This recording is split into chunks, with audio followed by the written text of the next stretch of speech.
Nordics, they know a thing or two about great storytelling, right? And noir, well, that's just French for proper naughty. Together, that makes for top-notch, one-of-a-kind drama. We're talking critically acclaimed, heart-stopping, authentic. It might be an acquired taste, but all the best things are. Oh, and let's not forget our sport. Real, gut-wrenching sport. Bringing you fancy footwork, tough tackles, and outrageous goals. Nordic Noir is just the beginning.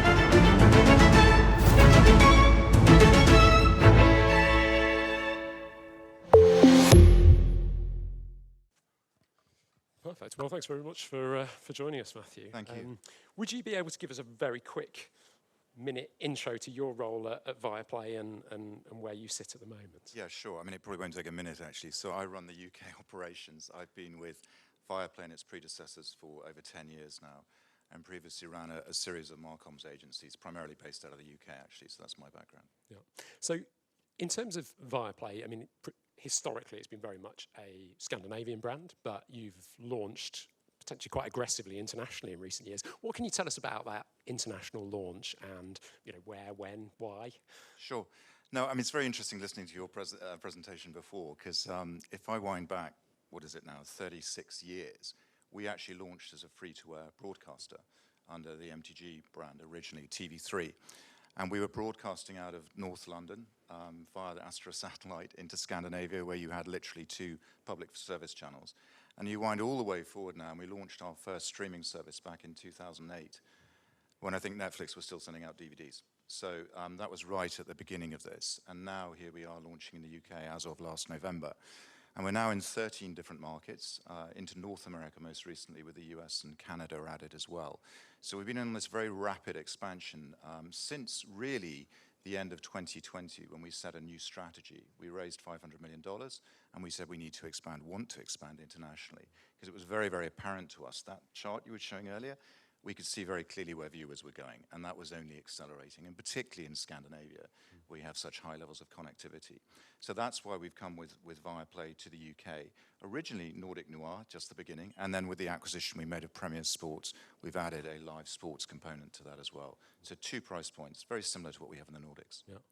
So if we think about, I guess, the evolution of Viaplay's business, domestically, obviously, you've been around for a very long time in Scandinavia. You've got a heritage of content you can draw on. You've got an existing brand.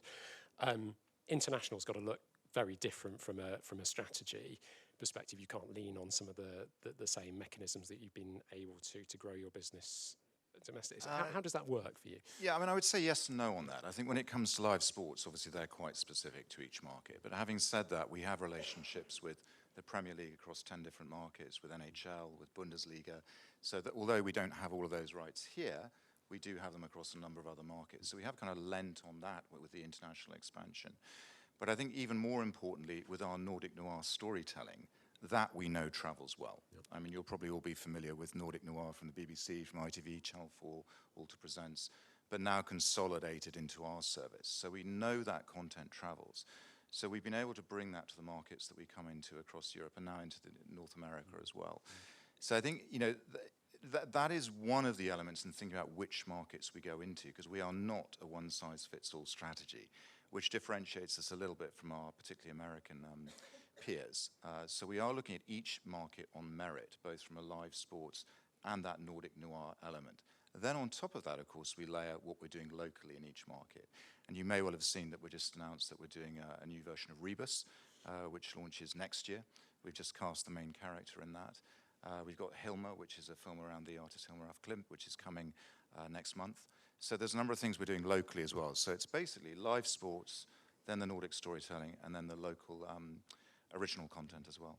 So let's talk about sport for a moment, because Viaplay is perhaps still a little unusual. We know sports is maybe just a bit behind the curve in terms of the streaming transition, and that many of the biggest streaming services around the world have only just dipped their toes into the stream sports arena, or maybe not at all in some instances, whereas you have very much a hybrid approach, combining sport with other entertainment media. Yeah. What's the rationale behind that, and how's that playing for you? I mean, I think it's a little bit like what you were describing with you and your partner after dinner, wondering what you're going to do. I mean, we're trying to provide something for the whole family. So, you know, it's not just about one particular genre of content. We're working across a number of different areas. I think it's also part of our heritage, you know, that we've always had very strong sports content in the linear world and then into the streaming world as well. So I think that's where we come from. So it's a very natural process for us, in the same way that partnering with all the big distributors is something that's very normal for us. We've done that across Poland, the Netherlands. We have those relationships in the UK as well. So it's a normal setup for us. I think what's interesting for other people is they're coming at it from a sort of, you know, global studio perspective and then looking to layer sports on top of that. There are some notable exceptions to that, some fairly obvious names. But having those two things together in our mind makes perfect sense, because sports runs to seasons. You have the off seasons. You have a lot of documentary program you can build on the back of sports. So you look at, for instance, we have global content deals now in place with Max Verstappen on the Formula One side, Erling Haaland on the football side. And that means we can follow them both personally and professionally. And that creates a lot of additional content for us.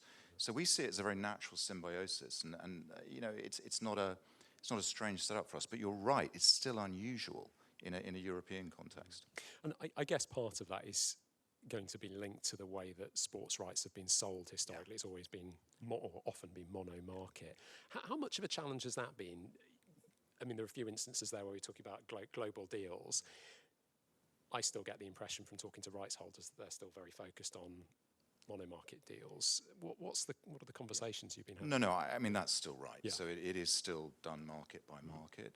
But of course, once you have a relationship where you've been able to grow a streaming business together with the rights holder over multiple years, you become a very attractive partner across a number of different markets. So of course, that's led to this kind of, you know, expansion of those relationships. They're not global deals, and they are still specific to markets. But in Europe in particular, we're doing them in multiple markets. And I think that will continue, because obviously for the rights owners, they're trying to transition from a typically linear environment, which has a sort of limited capacity, as you rightly pointed out, into a streaming world. And we provide that in a very sort of brand careful way. And I think we've all seen examples of how sports rights may not necessarily have achieved their full potential in the streaming environment. We can do that for rights owners and have a long track record of doing it. So as we enter new markets, of course, those are discussions we have. That said, of course, you've also seen a huge inflation in sports rights over the last few years. And we look at that very carefully. We have clear return on investment horizons. So it has to make sense. But we're also now doing 6-year deals. So we're not just doing 3-year deals. So of course you're investing in the long term here, and I think that's very, very important. Yeah. Is there a greater appetite? I mean, presumably because you're signing these deals, there's the rights owners, but it certainly feels that era of hyperinflation in the sports market is slowing a little bit, and that, I guess, allows platforms like yours to make more considered long-term bets without worrying that in 3 years' time you're going to have to, you know, be thinking about where that leaves you. Yeah, I mean, I don't think there's any diminution in terms of competition. Yeah. It's just the competition is changing shape a little bit. So it's not that it's less competitive, but obviously you've got to a point where there has been big inflation.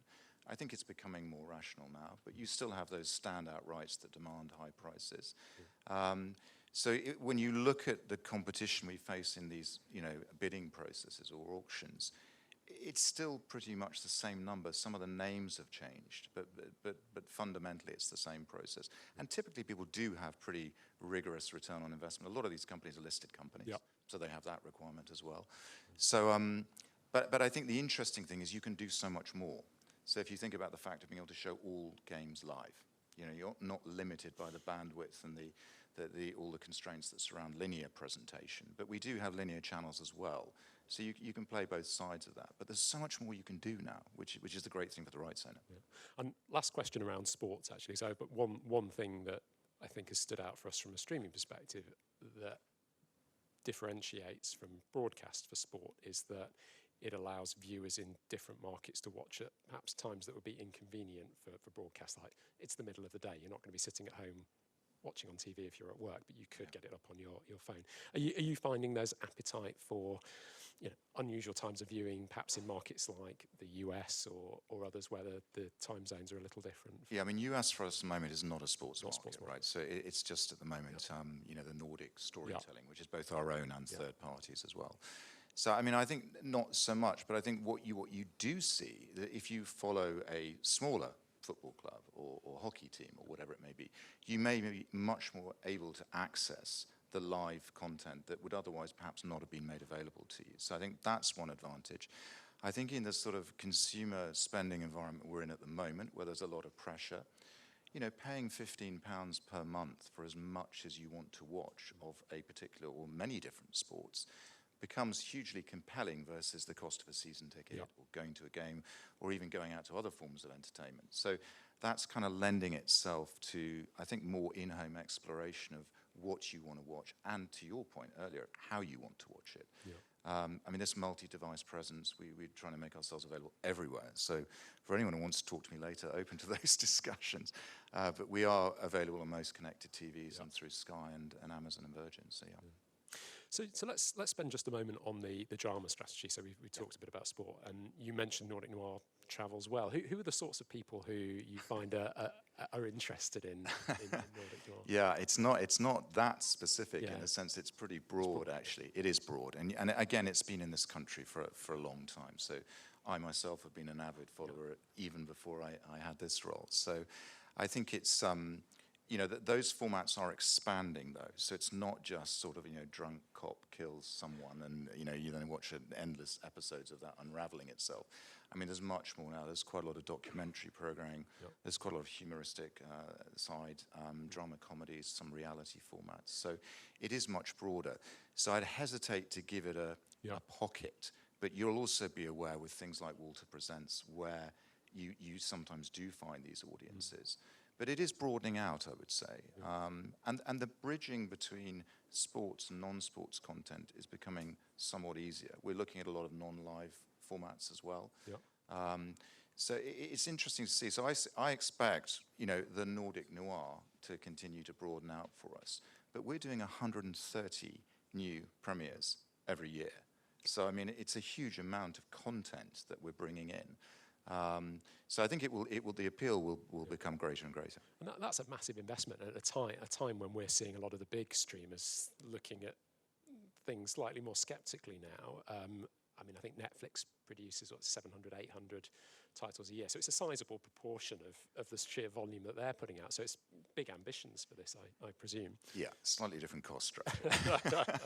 So I think if you look at what we're investing, it is obviously a smaller amount. And it's a well-trodden path for us with a number of production companies because we mostly commission externally, and those are relationships we've had for many years now. So I think it's it is not a direct correlation between money invested and success of output. I think we all know that, and we've found often that some of our lower budget shows have done extremely well, and those are often difficult to pick.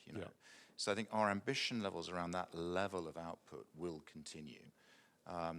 We will obviously be making things that we believe will travel, both things in the UK that will travel outside and things that will travel into the UK. So that's a pretty clear discipline for us. We're now locked in on the markets we want to be in until 2025, but we're also doing something else, which is we've created a thing called Viaplay Select, which is basically where we make all of our content available in countries that we're not planning to go into direct to consumer, and of which there are 20 today, spanning Central and South America, the Balkans, down to Australia, and also Japan. So they're ingesting our streamed content for their customers. And that's been fascinating. So to be rung up by a Japanese streaming company and say, could we have a Nordic Noir content portfolio that we can make available to our customers? And that would typically be a branded block on that. Yeah, exactly. So it's a way of getting our brand out there. But I think more importantly, you can see there's demand that is global, which is fascinating. Yeah. And let's spend just a quick minute on the competitive dynamics. So obviously it's increasingly tough out there, both from the perspective of the number of streamers, but also the economic conditions. So how are you finding navigating that? Yeah, it's all about having something unique, something differentiated, having a storytelling that really appeals, which goes partly to the breadth of the offering, as we were discussing earlier.